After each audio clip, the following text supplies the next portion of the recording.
Hello, everyone, and thank you for joining us for today's presentation. Before we go ahead and introduce our presenters today, I wanted to cover a bit of housekeeping for you all. Today's session is being recorded, so if you're looking for a copy of the recording to review or share with a colleague who couldn't be there today, keep an eye on your inbox in the day or so following the event for a link to that recording, and we'll send that out to you guys as soon as it's available. Also, if you have any questions or comments for either of our presenters today, we hope that you can address them via the chat and or Q&A window, and we'll do our best to get to questions as they come in through the presentation, or we'll try to save some time at the end of the presentation to cover them all there. I know we have a lot of information today coming up, so we will do our best. If not, we can always follow up with you after the call. So with that being said, welcome to today's session. This is our What's New in Liquidware Essentials. And today we are joined by Jason Smith and Chris Walker, who are going to take us through today's presentation. This is a regular presentation that we give about twice a year to kind of cover off what's going on with our products at Liquidware. And we're going to go ahead and give control over to Jason Smith, who's going to take us through today's presentation. Thanks, Ray. Yeah, we're excited. We're always excited to share with you what's new. And this is really generally what's new within the last just slightly over a year is what we go with. Sometimes as far back as 18 months, but this time we'll go back to November of last year and December, and we'll talk about the product releases all the way through to current, and then we'll give you a sneak preview of what's going to come out in the next couple of months. So it's a recap. And there's a lot of existing customers usually on these webinars. But if you're new to Liquidware, we always spend just a couple minutes telling you what we do. We've been around since 2009, and we're the only solution set in the industry with a digital workspace management suite. And these solutions help you with any type of desktop transformation, whether you're moving to a new platform, or you are changing operating system versions, or you just want to make your overall Windows enterprise run more smoothly. And they support virtual desktops, cloud-based desktops, and physical-based desktops. And really, people forget, about physical. Liquidware has always supported physical in everything we do. A real PC and laptop, we support those with all of our solutions across the board. And as you'll see today, we do this stronger than ever with some enhancements that we've made, especially in the layering area. Our three solutions as the Liquidware Essentials are ProfileUnity User Environment Management. It goes well beyond the profile type of a tool that you might expect in the industry to a full solution for user environment management. It really consolidates and unifies all parts of the profile that matter to a user. So it goes beyond just the user profile to encompass things like group policy preferences, to fold them under the user environment management solution, ProfileUnity, as well as context-aware settings. It remediates different types of user profiles between Microsoft operating system versions, and it gives you a way to transition users to a new desktop at a moment's notice with zero user downtime. So that profile becomes one consolidated profile that adapts rapidly at every login. And the context-aware settings and the security features for running applications are unmatched in the industry. And our application layering solution is also part of that consolidated and unified management console that is from ProfileUnity, but on the endpoint, it plays back applications that are containerized and simply attached to a Windows session. Therefore, they don't have to be installed in the Windows OS. Keeps base image management really light, so you don't have to worry about a per department base image across the board. You can have one image that works for all users and then rely on FlexApp to attach applications. Any type of window application virtually is able to be done that way, and therefore your base image management becomes really light. It really helps with your updates of the base image for Patch Tuesday for the OS, and for keeping things streamlined for delivering desktops. Monitoring and diagnostics is brought to you by Stratusphere UX. Literally stands for user experience, the UX does, and it can be used to assess for your desktop project that's coming up. But where it really shines is the ongoing user experience metrics that it provides to do troubleshooting and to remediate situations before they become mission critical showstoppers. And it works across all types of desktops and supports Linux-based desktops and endpoints, such as thin clients that run a special Edge OS from all the vendors. And we even have purpose-built client versions for specific Edge OS vendors. So you know the complete and total comprehensive UX from end to end, from that first mile of connectivity, as Chris Walker always likes to say, all the way through to the Windows desktop itself that may be running in the cloud. That's the suite, very cost effective to license all those solutions together, and you can also license them separately. So ProfileUnity, we'll shift gears to ProfileUnity. It's the user environment management solution, and this is a look at one of the most current interfaces of that solution, and I've circled some of the most popular features in there. So if your management console does not look like this or better than this, you need to consider upgrading because you may be on an older version. But some of the things that it really shines with is profile portability. It gives you portability of the profile across mixed operating system versions. Also, all of these items here, most of these items here replace group policy preferences, whether it's mapping drives or giving access to applications and doing things on an individual or group basis. And you can do that with our context-aware filter management. Over 244 different ways to assign the way that any of these attributes ring true on your Windows desktop. Portability management is where you can configure things beyond. We've already configured this for a standard Windows profile, but you can actually go out and beyond the user profile to include things all the way down to the root drive or the C drive. Things are outside the profile that you need to make portable. So if there's items in the program files directory, you can quickly add those with a portability rule set, apply those to a group of users to make those portable. Sometimes that's very helpful in making sure an application works across different Windows desktops, especially if it's a non-persistent desktop where you need to make that type of information stick. FlexApp shows up in here because this is the unified management console for both ProfileUnity and FlexApp, and this is where you assign FlexApp applications. So what's new lately? Let's look back to over a year here, or just one day over a year here, where we delivered FlexApp and ProfileUnity version 6.8.4. And these product versions stay in sync with the release cycle. And you can use as much of FlexApp and or ProfileUnity as you wish because of that unified management console that I mentioned earlier. But we delivered multi-session VHDs. It gives you the ability to have profile disk and the VHD feature within ProfileUnity multi-session. So the benefit is supporting simultaneous multiple logins, multiple user environments where you have RDS or Citrix environments, and they benefit, and even VDI multi-user login environments benefit out of that. Portability and multi-session profile disk templates. It's easier than ever to set up profile disk. Yes, we fully support Microsoft and their FSLogic solution, but you may find that profile disk runs better and has better features in your particular environment. So it works well with our profile portability, and you don't have to remove FSLogics. You can, if you decide to leave that, you can leave that there, and then we can give you the benefits of remediating the profile automatically at every login, and also being able to snap that profile back based on portability rule sets. So the user profile never corrupts. It really self-heals when you run the two together. So it's big benefits beyond using just a profile tool in this full user environment management tool. So we also enhanced our portability and rule management, sets to give streamlined views, and we enhanced the context-aware management, easier to navigate those and set up context-aware rules to be able to see those at a glance and to see what is contained in those rule sets in the unified management console.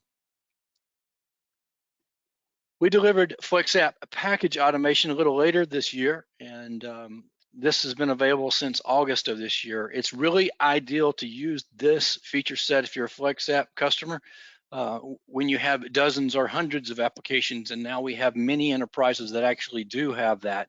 So this is a big attribute to them, so they don't have to have someone packaging up applications. And while our packaging process is very simple, it's like installing one application, about the same amount of time it takes, just adding a container, a VHD X for that, our VMware's format. While that's very simple, if you're doing dozens or hundreds of applications, it's easier than ever. We automate the process. So we can use up to 4 or more virtual capture machines to run this process in the background. They will self-heal and self-roll back in between actions to where they're very pristine in doing that. And you kick this process off. So imagine going home on a Friday and you've kicked this process off with multiple virtual machines to package these applications automatically, and you had hundreds of applications. And on Monday morning, they show up in your unified ProfileUnity FlexApp management console, and you can start assigning those to some test machines to do some final testing before rolling them out in production. That's exactly what that was developed for. We support any type of Windows type file with that, EXEs, MSIs, MSIXs, and others in this process. So it's the most flexible and most comprehensive solution in the market. And it works with published silent switches that you might be used to using with SCCM or Microsoft Intune, where vendors publish their silent switches, so you don't have to click yes, no, and things like that when you're installing, and just simply drop them off in a table format and have our automated system look at that and to blow through those and to get you up and running very quick. So the package output is turnkey. They'll show up in that unified management console, and you'll be able to start testing them right away. So we're very pleased with that, especially with the big enterprises that we brought on as customers in the past couple of years. They were seeking a solution like this, and we've been able to help them get up and running very quickly with that. Jason, one more comment on the go ahead. automation. On the automation component. Mm-hmm. Actually, a lot of my medium and smaller customers are liking this because it's consistent every time.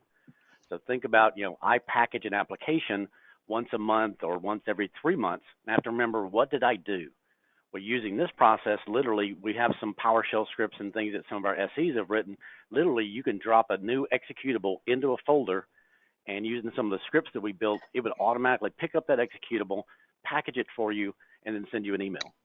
So the consistency, instead of a user having to remember, how did I run that installer last time? What did I pick?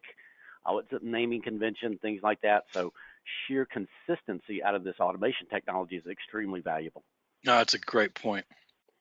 And customers may be wondering, how do you get this if you're a current FlexApp customer? Just check out our FlexApp knowledge base, and you'll see the download page for how to get the package automation binaries and everything to pull that down. And that's also true of our FlexApp One technology. Extra documentation and downloads are out there and available. And we're going to roll those up into future releases. You'll see in the next couple of slides to where they're more consolidated in the way that you get this technology.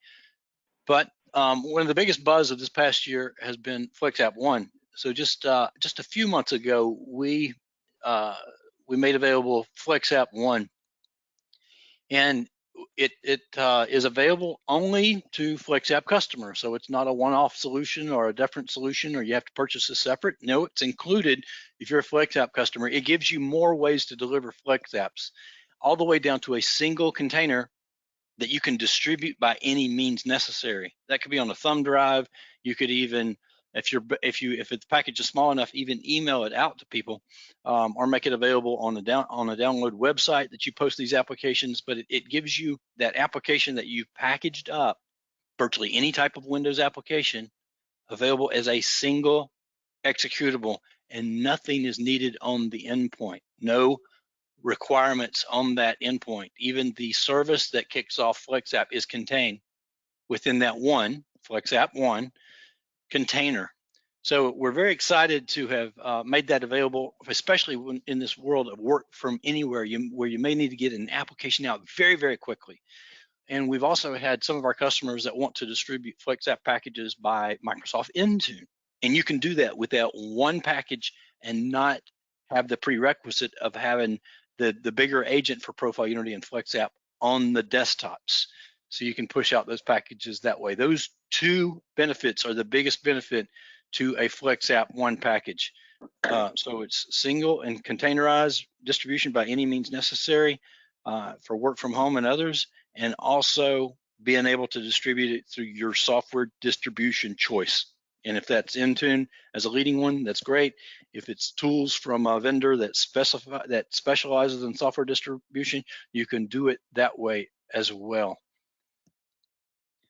So most of the bullet points summarize what I just said verbally, but we support any type of cloud with that, any type of user level cloud. So you can even stick that in a Dropbox or your OneDrive and share it out to other users, put it on a memory stick, and it allows you to run these packages offline. So imagine being at 30,000 feet in a jet, wearing your mask for COVID purposes, and also being able to use your Flex apps unconnected, disconnected from the network. That is now possible with FlexApp One packages.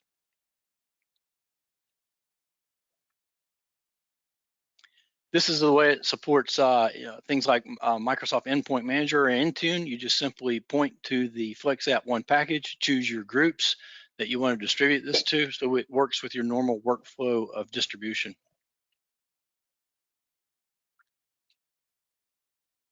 You can also make it available in Windows 10, Windows 11 as well, in what's called the Windows Company Portal. Now, a lot of people don't really realize this exists because it's an underutilized feature of Windows.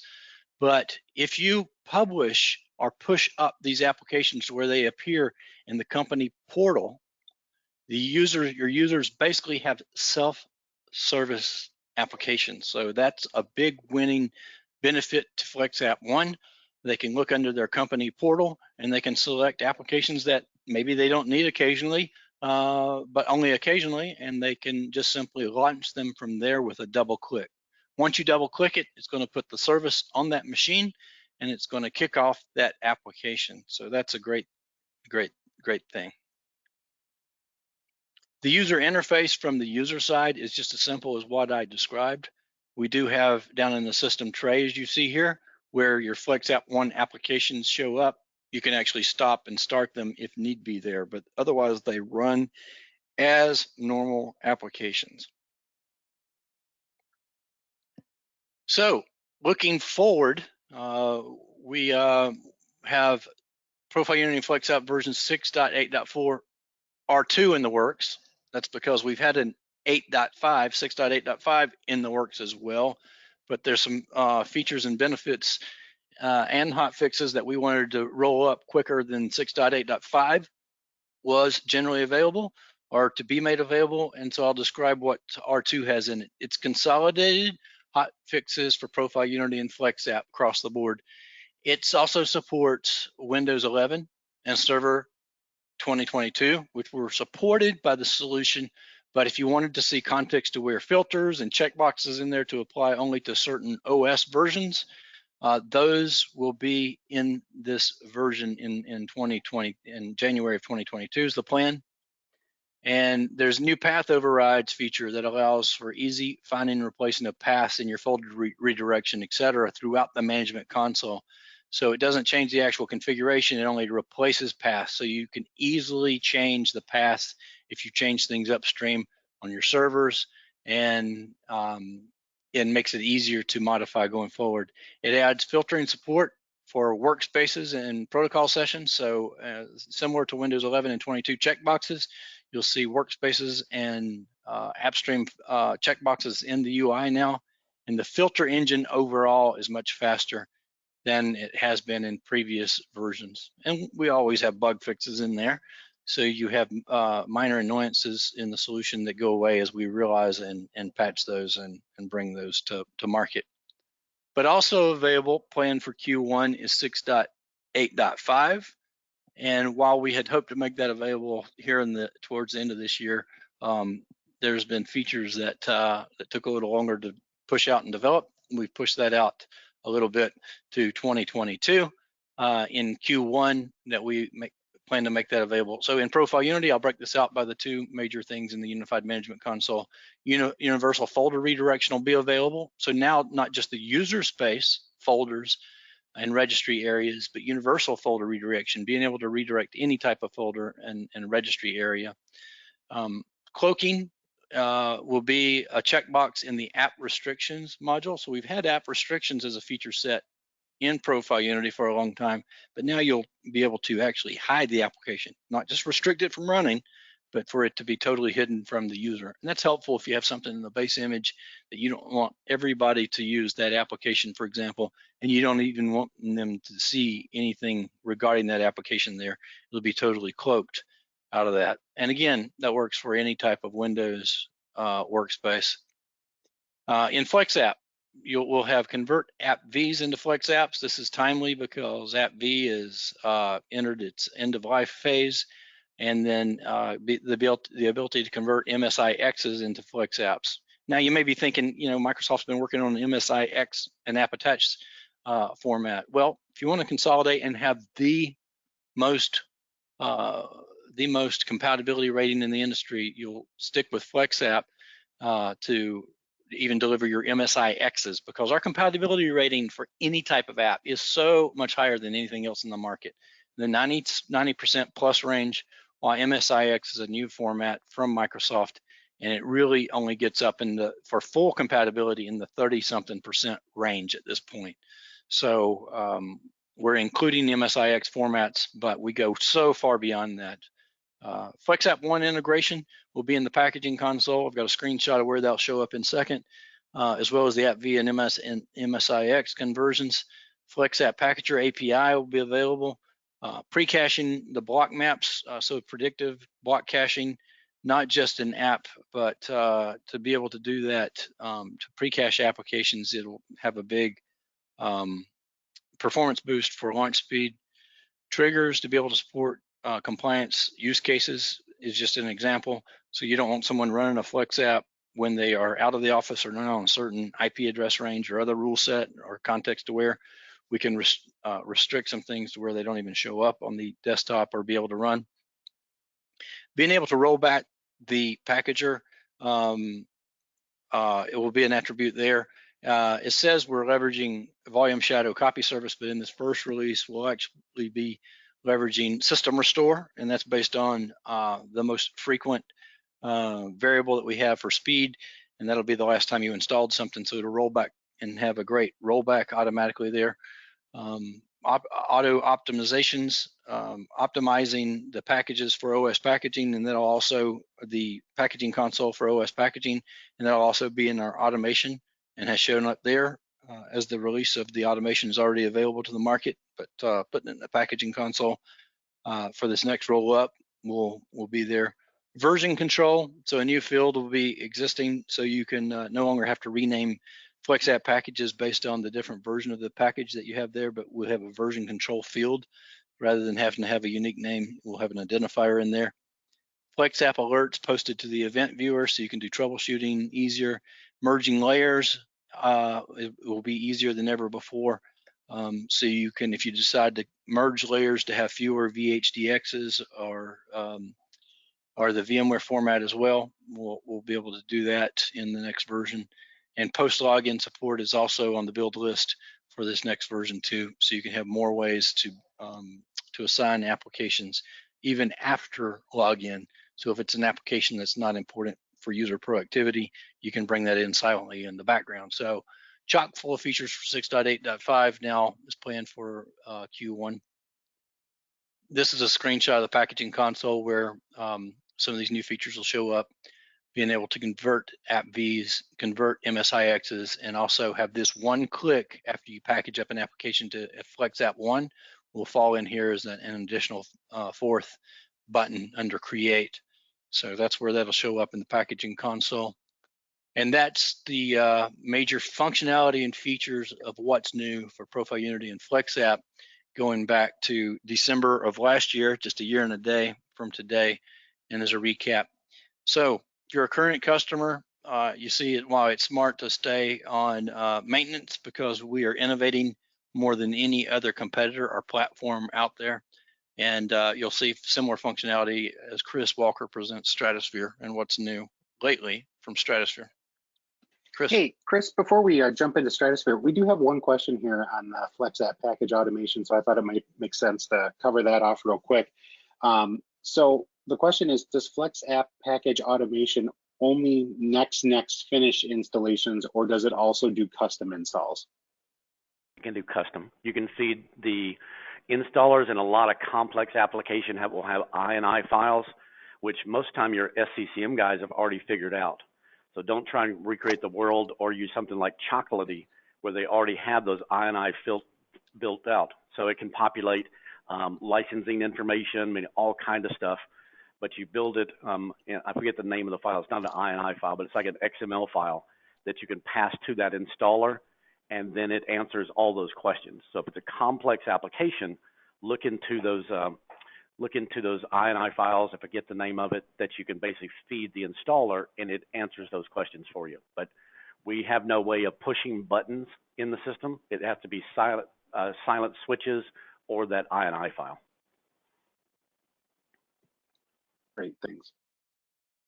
Also, just to mention, Jason, and you may want to bring this up in the future, the automation packaging and FlexApp One, we did not raise our price.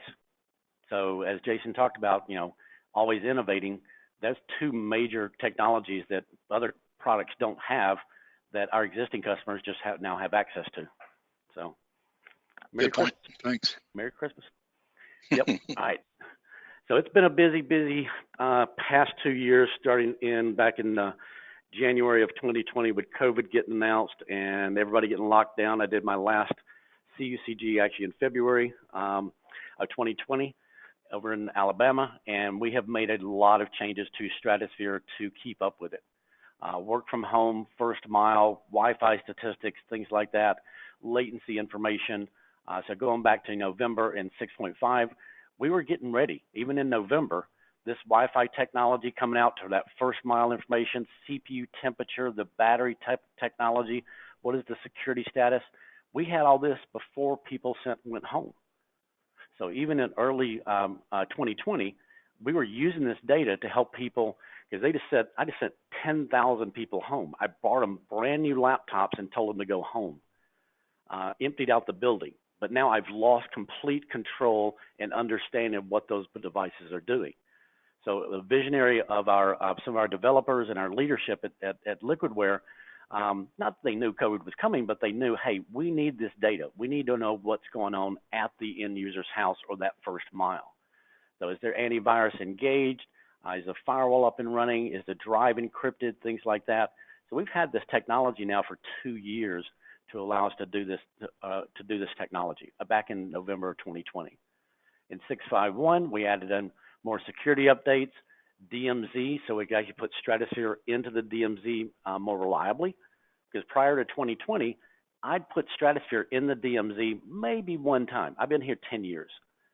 In 2020, we did it like 50 times. So we had to adjust the architecture in 6.5.1 to allow us to put what we call a collector in the DMZ, a very small box, has very few functions.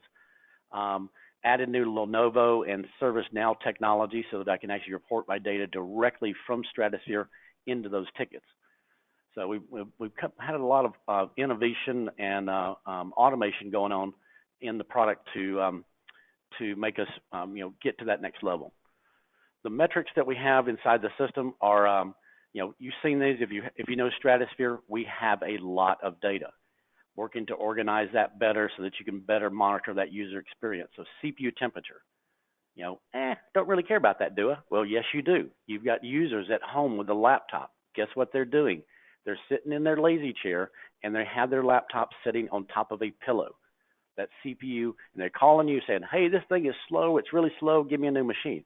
The machine has gone into heat protection mode to keep from catching on fire. Have they get in their firewalls? What applications have they installed? So all of that data was built into 6.5.1 to let you know about that first mile and how that user is using that system at home.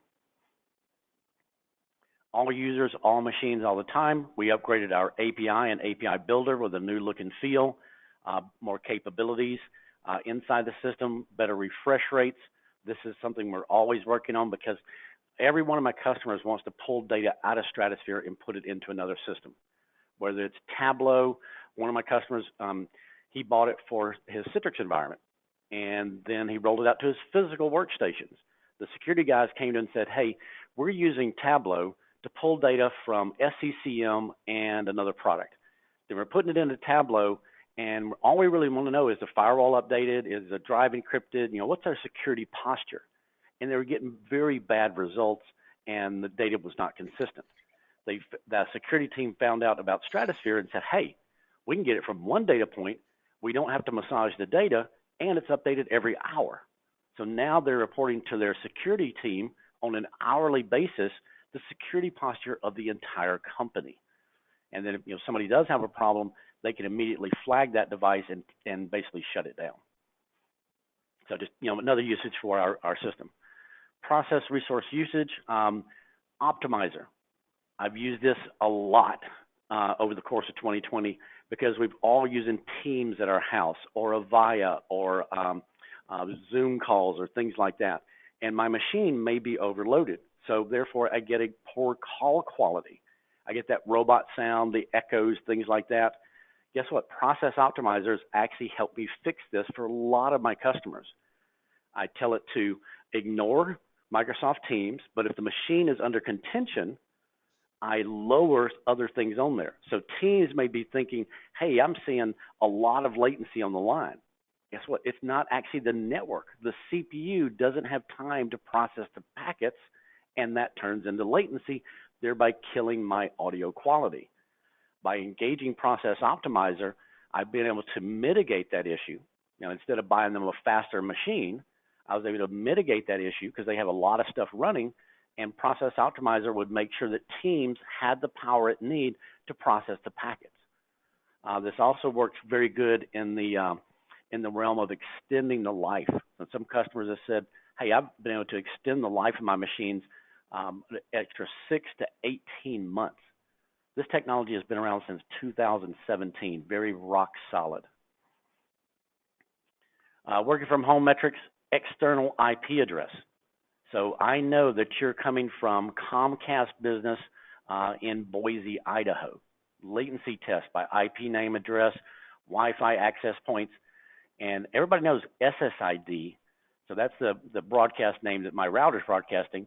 But if I have a mesh network, a BSID, I had a customer use this technology. They were getting ready to replace their VPN. They're just going to spend $2 million to replace the VPN, pretty good sized company, because they thought the VPN was an issue. Come to find out, a lot of the executives had mesh networks at their house.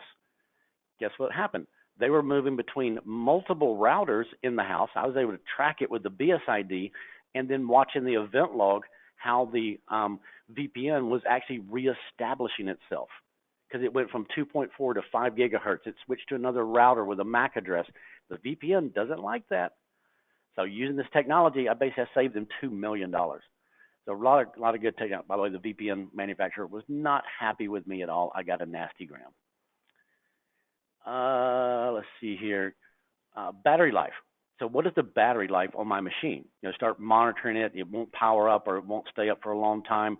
We're hoping to add in here as well number of charge cycles so that I can actually tell when is that battery going to fail, because all batteries have a number of charge cycles that they'll run to, but this currently right now just tells me what is the battery health inside the system. Let's skip some of these slides. Better login breakdown. This one I love in 651 because now I can very easily track down a sites and services issue. So my users are logging in to my VDI system in Atlanta. Why are they hitting a domain controller in Canada? Very easy way to see that. I've got maybe 2,000 abnormal events on one domain controller and only 10 on another. Chances are that domain controller is actually corrupt. So this view allows you the domain overview as a very good way to look at the overall health of all my logins across the system. Just again, another view of different data. Wi-Fi information, watching your frequency, your encryption level, things like that. Skip to this Traceroute. So this came into the product back in a couple of years ago, and the power of this is not only can Stratusphere tell me that I have a latency problem, so my ICA, I'm getting 80 milliseconds of latency during 10 o'clock to 2 o'clock, but now I can engage Traceroute and tell my networking team where the problem is. This is always running from the perspective of the user. So just being able to tell you that you got a latency problem, okay, where is it? Engage Traceroute, and you'll be able to track down that issue. Process optimization stats, we talked about this earlier. ServiceNow Integration, we released a new version of this in November, I believe, for the latest version of the ServiceNow Integration. It now uses the direct SQL calls to our database as well as the API. So any metric available in Stratusphere can be integrated into ServiceNow, and I've talked to customers about some really crazy use cases for our data, and they've been able to actually eliminate other connection points. So I might have in ServiceNow 10 different integrations. Each one of them costs me money, and then I have to pull those into ServiceNow, massage the data, and render it to the user. By using Stratusphere, I can lower or potentially remove those connections and even move to a smaller instance of ServiceNow. One customer said, "You're going to save me $100 grand a year just by doing this." So really happy with that technology. Power BI, we've been doing this for years. A guy we call French Tom has posted a lot on our community site. Recommend you take a look at it. There's some really good use cases with Power BI to get the visualization component that you need, and even do business intelligence. Maybe I need to pull data from Active Directory, compare it to some Stratusphere information, and then spit out a business intelligence report for my executives. Some good templates on the community. That's community.liquidware.com. Coming in January, very excited about this. Stratusphere 6.6. Remember I talked about the work from home status. What if I can actually now tell you in 6.6 what city, state, latitude, longitude that machine is actually sitting at? It simply uses Windows Location Services. So if Windows Location Services is working properly, it will now show up in Stratusphere. But we are switching into a new Linux version, Oracle 8 Linux, for longer term. This will be an in-place upgrade for our 6.5.1 customers. So you need to be at 6.5.1 in order to go to 6.6. Ignore the 2 right there. You're fine if you're on 6.5.1. But new capabilities, location servers, user input delay. Okay, what does that mean? I type something on my keyboard at my house. How long until it hits my VDI session in Chicago? So not only latency, but user input delay. I type in 3 letters. How long until they actually get to the machine on the remote side? I can't believe how many people are actually asking for this already. Windows 11 hardware upgrade compatibility. I have customers that are getting ready to move to Windows 11 starting in January. And this will allow you, there's like 10 or 15 different things that Microsoft has stated that you need to be at this level, certain amount of CPU cycles, TPM chip version 2.0 or better. We do all of those hardware checks. You will have to be on 6.6.0 because our agent has to pick up a little bit more data.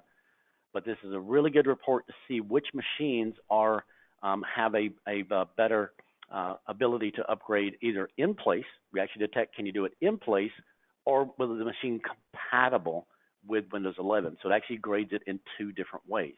Can I do an in-place upgrade, or do I have to do can I just have to reformat the machine and the upgrade manually? Spot checks, we've increased their capabilities for search and the basis, making it easier for basically get my data faster, improving the interfaces. The dashboards, a new sand key diagram widget for multiple levels of view, very pretty, and can really twist the data around. So instead of having to use the advanced inspectors, built a lot of dashboards this year. Red, green, yellow. This new sand key diagram gives me one more tool in my dashboard to allow me to do that better. Then Windows 11 support, like we talked about, Server 2020. The agent would already run on those. We just had to tweak a few things for the new operating systems and kernel levels. And again, you must be at 6.5.1 in order to upgrade to 6.6.0. And that is it. That's great, Chris. Yep. Speaking of Windows 11, I've mentioned it a few times, and then you did too. Ray's going to, Ray, I put in the chat window, if you could send that to all attendees. The webinar we just did, there's a link there that if they missed that, they can watch that. It'll tell you how we can get your organization ready for Windows 11. So we believe that this is going to be a big mover next year, for desktop transformations. We're in the business of that, and you've got to look at it too if you are in this industry. We did a survey that said most of our enterprise customers will probably be second half of next year, but you need to be prepared now. And in that webinar that we did, I'd encourage you to look at it. You'll see a report that Chris mentioned for Windows 11 readiness. It's going to be built into the next version of Stratusphere, this report that can show an output within, basically within one reporting cycle of Stratusphere. It'll tell you how many machines are ready to go to Windows 11. You remember I spoke about Liquidware fully supports physical desktops. This is a huge use case for that, because only about half of desktops in existence are going to be compatible for Windows 11. And that's a survey we did, backed up by another vendor also in this industry that found similar results. Only 44 to 50% of your machines are likely going to be able to fully be compatible with Windows 11. And while you can ignore some of those things, you may do it to your own detriment. TPM 2.0, secure boot ready, the processor a certain spec, the RAM a certain spec, etc. All that whole checklist that Microsoft put out, we automate that process for readiness with UX. And then not to mention, but to mention it, ProfileUnity will help bridge that profile over in seconds for Windows 10 to 11, avoid user downtime.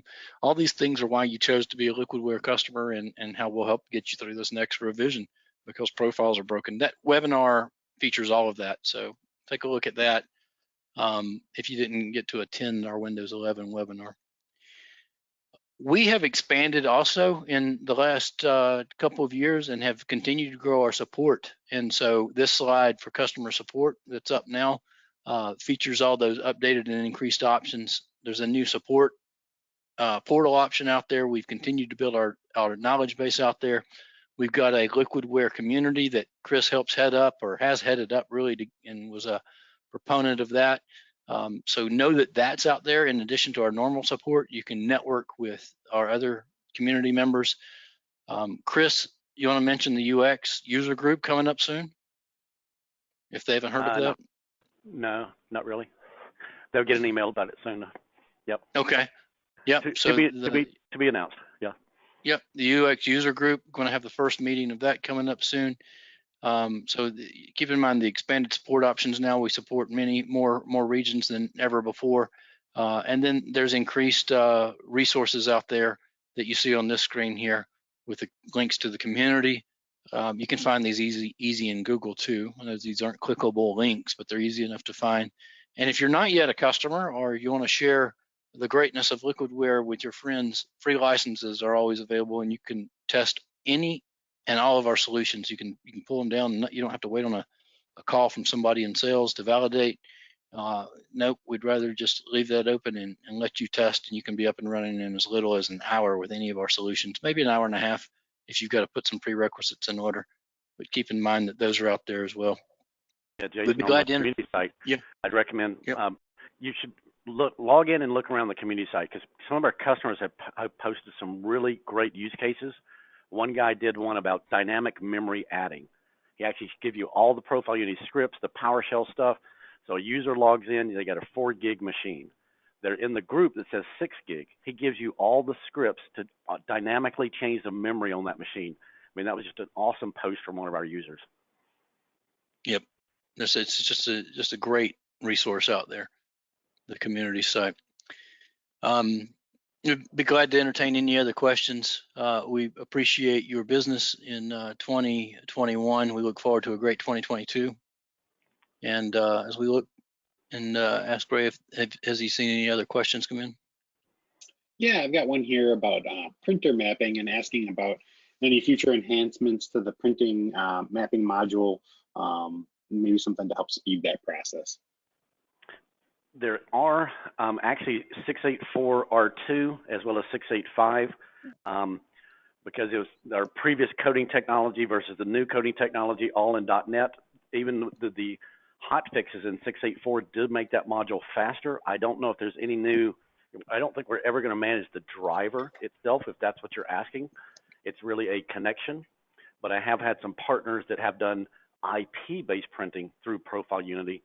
They figured out the how to make that portable as well. So if you're interested in an IP-based issue that you're having, reach out to sales at Liquidware, and we can point you to a partner that may have you an answer for that. But yeah, we'd be glad to hear from you on things you'd like to see in that module too. You know, a while back we enhanced that one to be able to browse print servers easily and things like that. But the IP printing and things like that, if you've got ideas, we're always all ears. Every feature that is in our solutions has been put in there at the request of people like you. So we'd love to hear from you on that. And inside the ProfileUnity console, in the administrative area, there's a way to suggest a feature. So you can use that at any time too. Keep that in mind, to nominate a feature or to tell us what you're thinking. And you can use that, or you can email myself and I'll route it, you know, jason.smith@Liquidware, and we'll take your feedback into account. On the community site, there's a feature request button up there too, and I would recommend you go and vote for features, because customers ask for features. Our dev team watches that, but the more votes you get, so like if you go, put that printer one, it may be already on the community site, and that's what our dev watches for feature requests. We're also good partners with ThinPrint, we should say, and Cortado, and be glad to make any introductions there. We cover a bunch of the normal, you know, use cases, but you may have use cases, you know, for printer polling, for assigning accounting, you know, areas for printing, those advanced use cases. We'd be glad to have you talk to one of our Alliance vendor partners as well that go far beyond our use case. We've got a good alliances with a lot of people. We've added actually 2 new vendors this year for Stratusphere monitoring, like Stratadesk, and I forget the other one. But you know, we've added several more remote connection capabilities for agents for Stratusphere this year as well. We've got a really rich community of people that we work with across the industry. iGel being one of the bigger ones out there too.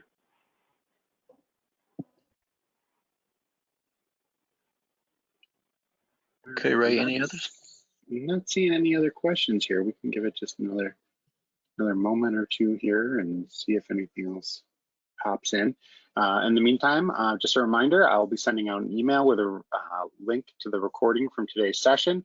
I'll also make sure to include that Windows 11 webinar recording as well in that email.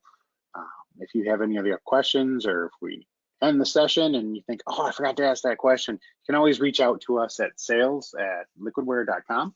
That can go out to a number of people that monitor that email box, and someone will get back to you right away to follow up and get you the answer that you need. So I'm not seeing any other questions here. That's just how informative you guys are with your presentation. No, that's a good formula. We love touching base on this one twice a year. If you know, our next one will be in June, but you can look back at the recording of this one at any time, and then we'll have many releases we cover between. So stay tuned, month-to-month news, because product releases as soon as next month. But we always recap these twice a year. Excellent. Well, with that being said, without any further questions, thank you all for attending today. Thank you to Chris and Jason for bringing us through today's presentation. Again, keep an eye on your inbox in the day or so following the event. As soon as that webinar recording is posted up on our archives, we'll send out the email to you, and you guys can go ahead and use that for review, or like I said, maybe share with a colleague or someone else something that you found interesting in the event. So thank you all for attending, and have a great day. Take care. Bye-bye. Thanks.